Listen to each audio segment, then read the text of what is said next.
seja muito bem-vindo ao meu canal, eu sou a Nay. Então hoje nós vamos conversar sobre o livro O Leão, a Feiticeira e o Guarda-Roupa, do autor C.S. Lewis. Esse livro, então, faz parte, daquela série das Crônicas de Nárnia, que, então, esse foi o primeiro livro, a ser publicado, então, pelo Lewis em 1950. E logo depois, então, ele escreveu algumas sequências que outra hora veio antes, um livro, e outros vieram depois, outros livros, os outros volumes também. O primeiro, então, que antecede a este, na sequência, então, é O Sobrinho do Mago, mas este foi publicado, então, pela primeira vez. Na verdade, foi publicado, então, antes do Sobrinho do Mago. Pois bem, aqui nós temos, então, 4 crianças, chamavam-se, Lúcia, Susana, Pedro e Edmundo. Então, por conta da Segunda Guerra Mundial, eles tiveram, então, que deixar, então, sua cidade natal para irem para Londres, para se abrigarem, então, com o velho conhecido da família. Para se resguardarem, então, dos bombardeios, das guerras que estavam acontecendo, então, a Guerra Mundial, que estava, então, no seu auge. Então, eles são enviados para a casa de um professor, que era muito amigo da família, e nessa casa, então, eles, muito entediados, não sabendo muito bem o que fazer, então eles começaram a brincar daquela brincadeira, de esconde-esconde. E nessa brincadeira, a mais nova, chamada Lúcia, ela então entra dentro de um guarda-roupa.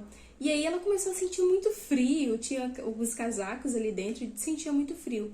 E ali dentro daquele guarda-roupa, então, havia uma passagem onde ela poderia ir para outro mundo, para outra terra. E essa terra mágica chama-se, então, Nárnia. E Nárnia é onde tem muitos animais, tem pessoas diferentes, animais misturados com gente. Por exemplo, tem um fauno, e esse fauno, ele é muito simpático, então, com a Lúcia. E eles vão se tornar, então, muitos amigos. Só que nessa terra de Nárnia existe uma maldição, porque o Aslan, que era o rei, o leão, então, daquela terra, não estava presente. Então, uma feiticeira muito malvada, chamada Jades, ela lança, então, uma maldição sobre aquela terra de Nárnia, onde é somente neve, onde só neva e não existe Natal. Então, as pessoas ali não são felizes, elas trabalham para o governo de Jades, e se alguém ir contra ela, ela petrifica, ela faz com que as pessoas humilhem as outras que são boas ou que não condizem, ou que não concordam com aquilo que ela faz, e também acaba, então, colocando aquelas pessoas no cárcere. E o que acontece, então, é o seguinte: a Lúcia retorna, então, para a casa desse professor, e ela encontra com os seus irmãos e decide contar também para os seus irmãos o que ela tinha visto. Só que eles acharam, então, que era um papo de criança, que ela tinha sonhado. E aí, o que acontece também de muito interessante na Terra de Nárnia, então, é que o tempo não passa. Então, pode-se entrar pela porta daquele guarda-roupa e entrar para a Terra de Nárnia, mas o tempo não passa quando se retorna, então, para o globo, para o mundo normal. E aí, o que acontece é o seguinte: a Lúcia disse que ficou lá um tempão, ficou muito tempo, e aí, quando ela foi contar isso para os irmãos dela, ele falava: não, você acabou de sair lá de dentro. Então, é como se ela tivesse se entregado depois ao sair do armário, porque o tempo não havia passado, então, para os irmãos dela que estavam procurando ela. E cada um desses 4 irmãos tem a sua própria personalidade. Edmundo, por exemplo, tem uma personalidade muito ríspida e muito sacana também. Então, ele não acredita em Lúcia, diz muitas coisas contra ela, só que ele mesmo testifica ante dos outros 2 irmãos que a Nárnia é verdadeira e desmente na frente dos outros irmãos quando Lúcia pediu para ele contar a verdade e dizer o que ele tinha visto. Então, a Lúcia estava se passando, então, pela menina muito imaginativa, ou como estava acontecendo muitas coisas, talvez ela estava imaginando demais. Contudo, um certo dia, e a governanta estava mostrando a casa daquele professor, então, para algumas das visitas. E aí, como uma forma, então, de refúgio, todos os 4 foram parar dentro do guarda-roupa. E aí, dentro daquele guarda-roupa, ambos os 4 foram, então, parar no mundo de Nárnia. E lá nesse mundo de Nárnia, os irmãos perguntaram: mas é verdade, então, que o Edmundo já esteve aqui? Porque ele estava falando sobre alguns pontos que ele havia visto e tudo mais. E detalhe, na vez que Edmundo foi, ele encontrou então com a rainha, né, daquela terra, vamos dizer assim, que na verdade é a feiticeira, encontrou com ela e ela prometeu alguns biscoitos maravilhosos para ele. E Lewis enfatiza isso, olha, fazia parte dos poderes da feitiçaria dar às coisas a aparência daquilo que não eram. Então, a feiticeira prometeu N coisas, ou tornar o príncipe, tornar o Edmundo em um príncipe. Mas, na verdade, ela queria era subordinados, né? Fazendo tudo aquilo que, na verdade, segundo os desejos dela mesma.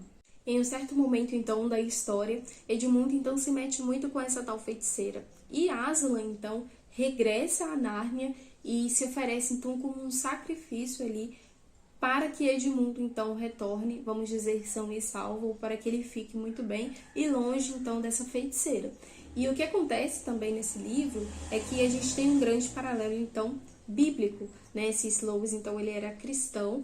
Então, por exemplo, aqui o Aslan, ele se ofereceu como um sacrifício.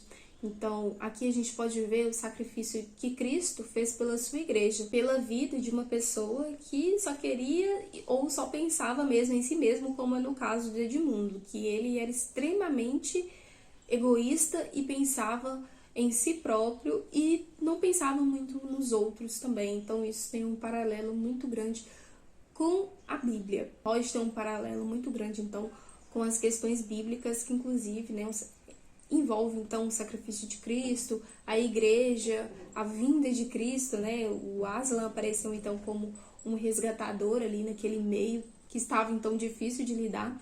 Inclusive, né, tem o Castor com um diálogo aqui então com o Aslan, e o Aslan disse: calma. E então, com os 4 em Nárnia, eles são coroados por Aslan, né? Depois de muita batalha.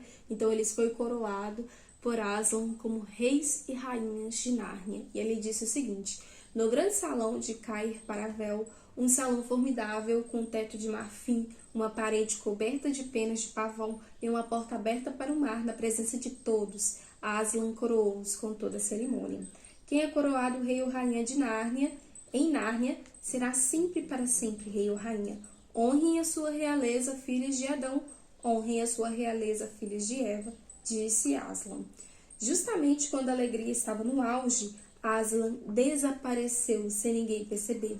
Ele há de vir e há de ir-se, num dia poderão vê-lo, no outro não. Não gosta que o prendam, e naturalmente há outros países que o preocupam. Mas não faz mal, ele virá muitas vezes. O importante é não pressioná-lo, porque, como sabem, ele é selvagem, não se trata de um leão domesticado. Até que toda aquela raça imunda foi eliminada e os reis e as rainhas fizeram leis justas, mantiveram a paz, não permitiram que as árvores fossem derrubadas sem necessidade, libertaram os anõezinhos e os sátiros da tirania escolar. E mais pra frente diz também: Pedro ficou um homem alto e parrafudo, foi chamado Pedro, o Magnífico. Susana virou uma mulher alta e esbelta, de cabelos negros que chegavam quase aos pés. Foi chamada Susana, a gentil. Edmundo era um mais grave e calado do que Pedro, muito sábio nos conselhos de estado, e foi chamado de Edmundo, o justo. Lúcia, esta continuou sempre com os mesmos cabelos dourados e a mesma alegria, e todos os príncipes desejavam que ela fosse a sua rainha, e foi chamada de Lúcia a Destemida.